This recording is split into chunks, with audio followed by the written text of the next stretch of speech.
Well, Ulises, it's a Monday evening episode, and we have lots to talk about. Another injury setback, a familiar face coming back to the organization, and more. There's a lot to talk about, so let's get started right now. You are Locked On Rays, your daily Tampa Bay Rays podcast, part of the Locked On Podcast Network, your team every day. Hello, my name is Kevin Weiss. I'm Ulises Sambrano. And we are the host of the Locked On Rays podcast, part of the Locked On Podcast Network. Thank you for making us your very first listen every day. Be sure to check out and subscribe to our YouTube channel at Locked On Rays. You can also find us on X and Instagram at Locked On Rays, and email us anytime. We do hope to have a mailbag episode this week, lockedonrays@gmail.com, or you can just send us a message on the Twitter X box if you so choose. All right, Ulises, over the weekend, we got hit with a little bad news as Josh Lowe, no, it's not the hip issue anymore, evidently. It is an oblique issue that he will now be dealing with. Right oblique strain for Josh Lowe. This after left hip inflammation, and reports are afoot that he will miss the start of the season and maybe the first couple weeks of the season. And what did we say heading into spring training? Get out of this thing, get out of this bad boy healthy. And so far, it really hasn't been the case between Shane Baz having a minor oblique injury of his own, Taj Bradley having right pectoral strain issues, Johnny DeLuca, of course, the fractured left hand, and then a little bit more minor as far as the pedigree of player. Yu Chang had that left oblique strain weeks ago. This, in addition to the previous injuries of Taylor Walls and Jeffrey Springs and Drew Rasmussen and Shane McClanahan. So please, God, no more injuries to the regulars before the start of the season. That would be nice.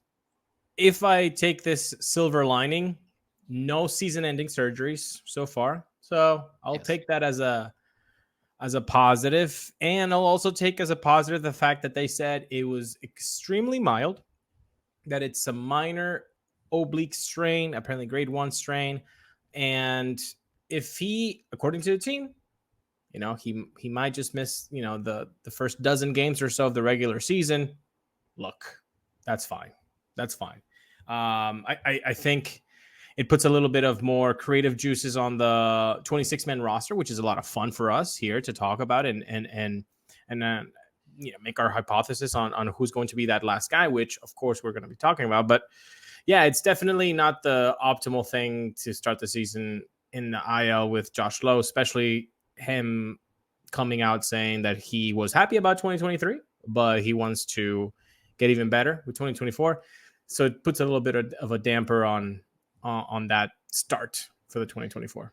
And you hope when he does come back, that he's 100% or as close to 100% as possible. You don't really want to come back with an injury like that and have to be dealing with that, because that is the most activated core muscle as you're trying to hit and throw. In fact, if we want to go back, flip back, turn back the clock a decade plus, it was kind of the injury that Evan Longoria made famous, brought to the forefront back in 2011, where he missed 28 days. And now we see more and more hitters and pitchers, to some extent, I think more so hitters than anything, dealing with this type of issue, because guys are bigger, stronger, faster. They've got the velocity and bat speed, and it's just more torque, more strain on your lower half. And that I'm not, by any means a kinestheologist, but that kinetic chain and working through the body, it's a lot of pressure and a lot of stress, and things can happen in that respect. So it seems like, Ulises, you're not overly concerned about this, but I'll go ahead and throw it out there. Scale of 1 to 10, level of concern of this injury for Josh Lowe. 10 being, oh my gosh, it's the end of the world. We're looking at Kevin Kiermaier 2.0, or 1. He's going to miss a dozen games, but still expect him to be in the be in right field and backing up a little bit of center for the majority of the season. The fact that, they come out and say, hey, we caught it right on time before it could get even worse, and it's minor, all that, 10, 12 games missing. I'm at around a 3 level of concern. However, going back to your point of what these guys do, buddy, friend of the program, Matt Joyce, he told me that there are days where a baseball player can easily, he said, have 200 swings a day. Yeah. 200 swings a day. Like, imagine what that does to your body. And yes, I know some people right now are saying, well, they're athletes. That's what they're supposed to do. And I get that's your point, but they're also human beings. So no matter how fit you are, how much of a sculpture you have made yourself out to be, it's gonna break down. So it's that dancing in between the line of like, what can I do to get prepared very well for what's going to happen out there? Because 7 out of 10 times I'm going to definitely fail. And that's when I'm like going into the Hall of Fame. Right. So either you're really prepared or, hey, you got to dance the line of like, this could hurt me. So it just takes time. He's a young guy. He hopefully he bounces back, but right now, not overly concerned. I'm actually just kind of, trying to see what we're going to have as a 26 man, because it's really interesting right now with the candidates. Yeah, that brings up some intriguing points there. So are you in agreement that as of today, Palacios makes the opening day roster? It does look that way. It does look like Richie Palacios is going to be that guy. I know there's Jake Mangum, who could be like a very dark horse, and I know he's killing it. He's got like an 1130 OPS. Yeah, but nobody's been talking about Jake Mangum. I mean, that would really, really shock me if he did make the OD roster. It would shock me. I feel like he's the type of guy that will get the Tristan Gray treatment. Like, hey, it's August. Dudes are battered. They are tired. You want to come up here? Let's see what you get 11 at bats, and then we're tired of you, basically. Yeah, like I think that he might get the Tristan Gray treatment, which it's a shame because the guy he's killing it in spring training. But you know what we say about spring training results and stats. But hey, good for him to start the season like that. I just feel like he's a very dark horse, and the Rays would like to just be a little bit more secure, be a little bit more like on the safe side. And Richie Palacios is right now way more of a safe option than Jake Mangum. Now, as far as the backup center field role after Jose Siri, when Jose Siri needs a day off, or if there's a really tough pitcher that he doesn't match up well against, swinging wildly, and, they just give him a dose of crazy pitches that he can't make contact with. Who is that guy? Is it Randy Arozarena getting the reps as the backup center fielder, or is it Palacios, or is it a combination thereof? I think Palacios could take charge there. I think we could see Rosario as well. Randy is a tricky one because I don't doubt that he has the athleticism to do it. Right. But I think he's a little bit too wild to put in center field, with the routes he takes, and maybe the jumps are not as crisp as like an elite center fielder. So like Kevin Cash said, we need to bubble wrap Jose Siri. Like that's really it. In the way that he said that quote, like Kevin Cash is a funny guy, like deadpan humor. So obviously he says that for effect, but he's also saying that because he's true. He's kind of like that quote speaks to like, right. Dude, if Siri goes down, it could be Palacios. It could be Rosario. It could be Randy. We don't know. Yeah.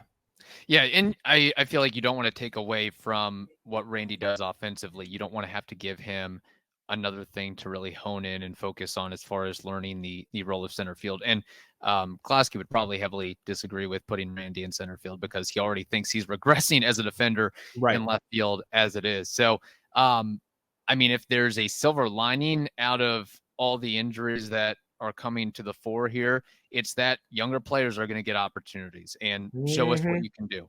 You got to take advantage. You got to be able to prove that you belong and can make it, whether it's with the Rays or with the Rays and then another organization. So Palacios, pencil him in.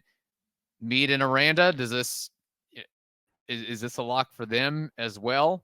Pretty much. I mean, I feel like we actually have our 26-man roster pretty much set now. Yeah. Because with this injury, Richie comes in. I wanna show you this list that I have. So I got Pinto, Jackson, Yandy, Bilao, Caballero, Paredes, Mead, Randy, Siri, Aranda, Harold, Rosario, and Palacios. That's it. Hey, good thing we didn't trade Harold Ramirez, because he might actually need to play a little corner outfield and bits and pieces and spots, or at least just having the experience with the bat that he provides in the lineup. I think such a smart move for the Rays not to rush to judgment with making a maneuver there. And again, something 100%. else could happen in the next week and a half, not to mention over the course of the regular season as well. So, I mean, question for another day, but God forbid something happens to Randy or Siri now. The Rays may have to consider, trying to sign a veteran backup center fielder, like doing a Omed Rosario-esque deal for someone out there on the market if they can swing it. But kind of putting a bow on all this before moving on to the Rays bringing back Jake Ulises. You brought up a point about players being, and Matt Joyce, what he said, and just overall players being bigger, stronger, and they can look like an Adonis and be muscle on top of muscle on top of muscle like a Yandy Diaz. I think with these oblique issues and some of these lower extremity aches and pains and twists and turns that are happening, I think over the last several years, we have seen a shift of, hey, it's not so much about throwing around major weight, but flexibility and yoga and diet and all of that coming together, as opposed to how much can I bench? What's my max bench here? It's really kind of it's shifting in that regard. I guess you could say. Look, in the AL East, is exactly what's happening with Giancarlo Stanton, right? Like, dude, we don't care that you're an Adonis if you're breaking down every couple of weeks. Like, we need you healthy. We need you to be better. And, that's what happens with baseball players. And I don't know about you, Kev, but if I were a betting man, I don't know if I would bet that that's exactly what's going to happen there in Yankee land this year. Yes. Speaking of betting land, we should mention something very important to the audience out there, and that is this. Say goodbye to busted brackets, because FanDuel lets you bet on every game of the tourney. Whether you're betting on a big upset or a one seed, it's time to go dancing on America's #1 sportsbook. Right now, new customers can get $200 in bonus bets if your first $5 bet wins. That's $200 to use on point spreads, money lines, and you can even pick who's going to win it all. Just visit FanDuel.com/lockedon. I'll repeat it again. FanDuel.com/lockedon, LOCKEDON, and bet on college hoops until they cut down the nets. Speaking of all this obliques talk, we did mention Shane Baz, but he strained his oblique while trying to pick up a weight. So we can add that to the list, to the pantheon of awkward, weird, crazy pitching injuries. There's been a lot of them over the years and days. Yeah. So, all right. Speaking of pitchers, not necessarily a blockbuster move by any means, but I think a little bit of a nostalgic, fun move and low risk, potentially high reward or fun reward. Jake Odorizzi is coming back to the Rays, or has come back to the Rays on a minor league deal. And with all the injuries that are occurring right now, to me, it's like, why not? And I know that he is definitely not the same player that he was with the Rays between 2014 and 2017, and not the same player that he was with the Twins and being an all-star in 2019. But there is a little something that tells me there might be a little something left in the tank for Jake Odorizzi. I mean, I at least think it's a good sign that you have smart, savvy organizations that have taken a flyer on him the last several years, i.e. Houston, i.e. Braves, i.e. Rangers, the defending World Series champs, by the way, and now the Rays. So that tells me that it could be an intriguing play in that respect. It's more than a decade, since that trade happened, the Will Myers, James Shields, Wade Davis trade. Which worked out for both parties, worked out for both the Royals and the Rays. I mean, it was a win-win. James Shields and Wade Davis did what they did for the Royals, and the Rays got some use out of Odorizzi and Will Myers, and then for a long time get something in trading Odorizzi. For a long time with Jake, because Jake pitched, 13, 17. So that's like what, 5 seasons? That's pretty and great. He was like the model of consistency. Like you could pencil him in for 28 to 30 starts, 150 to 165 innings. Like it's not like he wasn't Blake Snell over here where he has a Cy Young season and then kind of a disastrous season. Like he was Mr. Consistent and really the poster child of all that. He was never, really a number 1 or number 2, but a really, really solid player through and through for the Rays. Honestly, at times he did feel like a number 2 because it was Archer in front of him at that time. And really, Odo really came through. And you're right, 28, 31 starts. If you look at the ERA plus, 100 is an average. He's with the Rays, it's 103. So, yeah, you're right. He's not going to be lighting up. Everybody's not going to be like, oh, Jake Odorizzi is the best pitcher that the Rays have ever had. No, but better than average.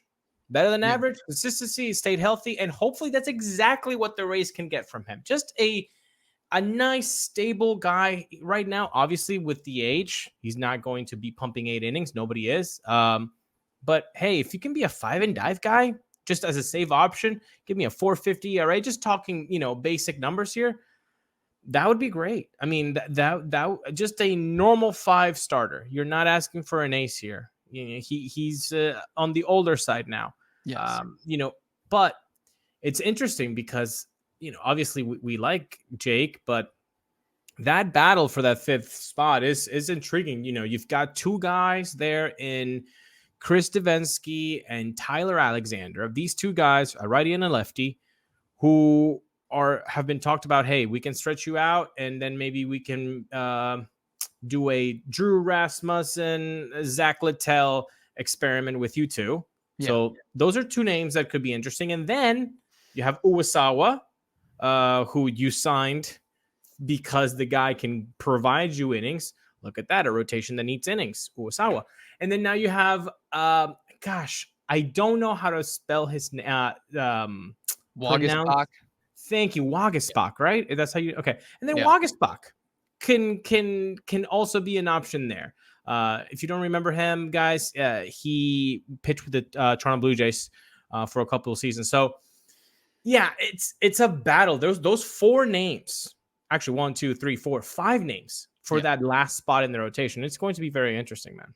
What does Jake Odorizzi have to do to play himself into the rotation? Like, where would you pencil him in at today? Is he 8th in line, 9th in line, 7th in line? I mean, selfishly speaking, I would like to see what Uwasawa can do, and maybe give him an opportunity and a chance. But and let's remember, Jake Odorizzi has been, injured and not the same the last several seasons. He didn't even pitch all of last season.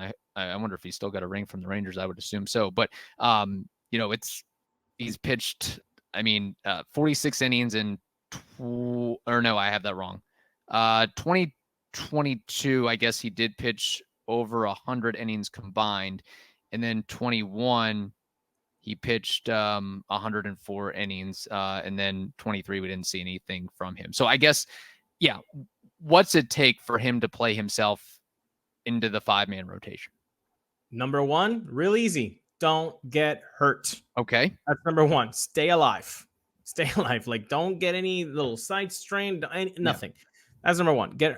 And then I feel like the fact that he missed last year won't matter as much if they like if they like the data.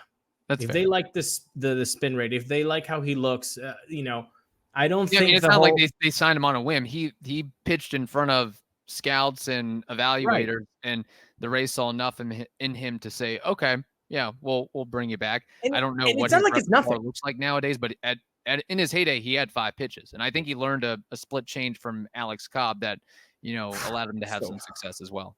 So good. And he is a veteran, like we said. He has played in the postseason. He has pitched in the World Series. Like, that's something that would be really nice for him to rub elbows with Tosh Bradley, with a Shane Boss, with a Ryan Pepio, even an Aaron Savale, who has been in the playoffs, not successfully. Yeah. But that rubs off on people. And I think if the data is there, I think he wins it out of Davinsky, Alexander, and Uwasawa. I do think he has the edge there if he looks good.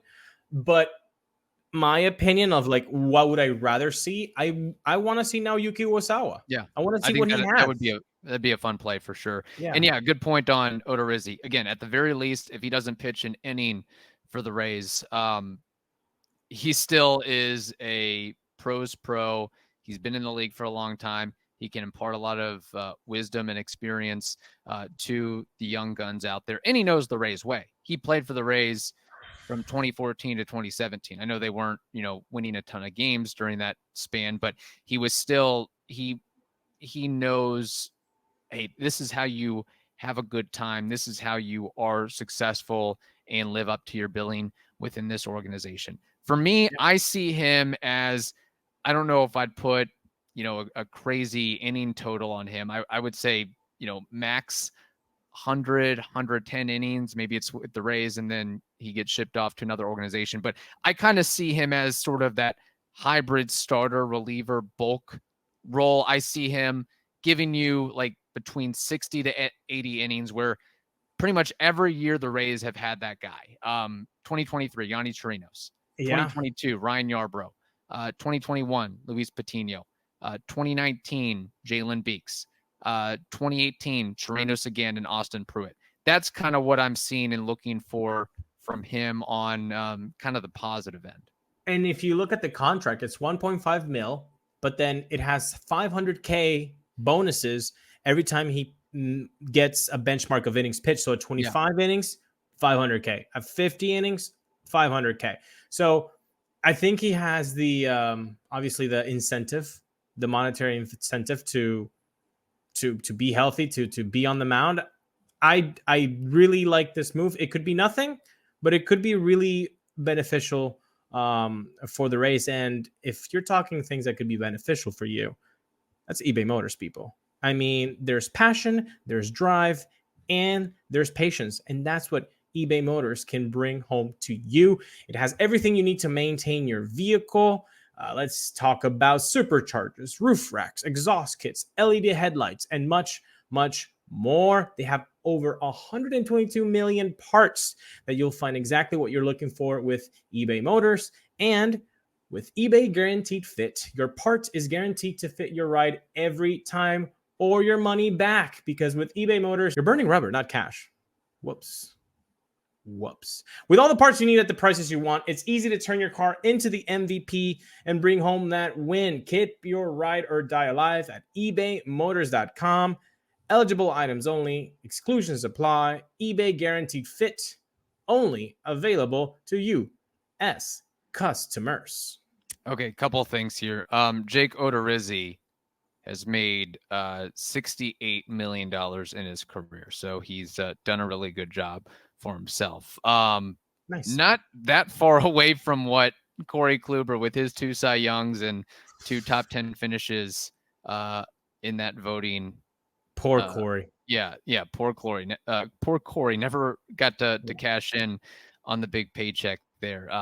Speaking of which, Blake Snell, he's eventually got to sign somewhere, I would think.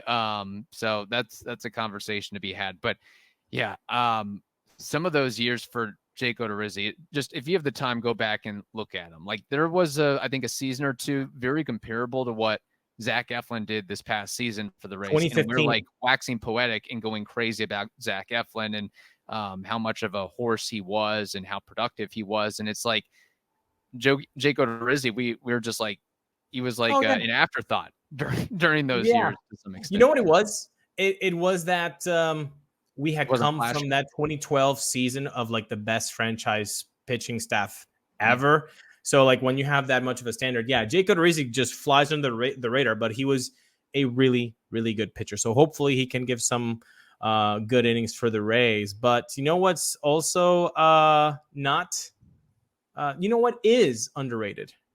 What's that? Having fun in Key West, baby. Having fun in Key West, yes. I did get married in Key West. We do have some photos. This is a little treat for you if you're on YouTube. If there's never another time that you go to YouTube and check out Locked On Rays, I would think this would be the opportunity to see some Key West photos. But before we do that, I do want to give a shout out to the listeners that did acknowledge the marriage and the ceremony in Key West, and I'll just run through them real quickly here. Ryan Hill, thank you.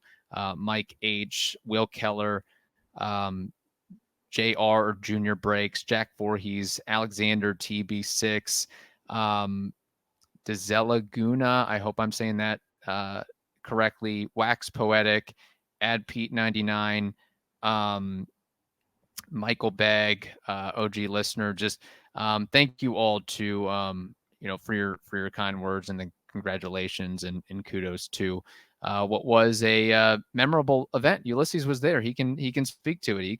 He can talk about the Hemingway house. He can talk about the chickens that are in Key West. He can talk about all that stuff. Yeah, that's one of the photos of the chickens. There's a funny backstory that I learned. I won't go into it, but just Google why there's so many chickens running around in having a good time of their own in Key West. So that's one. That's a picture of the Hemingway house. That's actually where we got married, outside of the Hemingway house.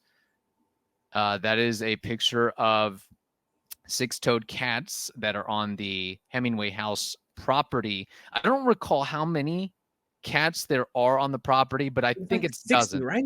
Or 50? Yeah, around 50 to 60, something like that. It was nuts. And I learned that they have some of the best healthcare. They probably have better healthcare than you and I, because they are like, must be nice. Yes, must be nice. Like any issue, they are taken care of. They weren't extremely friendly. Not that cats are friendly, but I think Stace, she did have a friendly one. So that is my wifey for now. Anyway, we'll see how this goes. She is holding one of the 6-toed cats.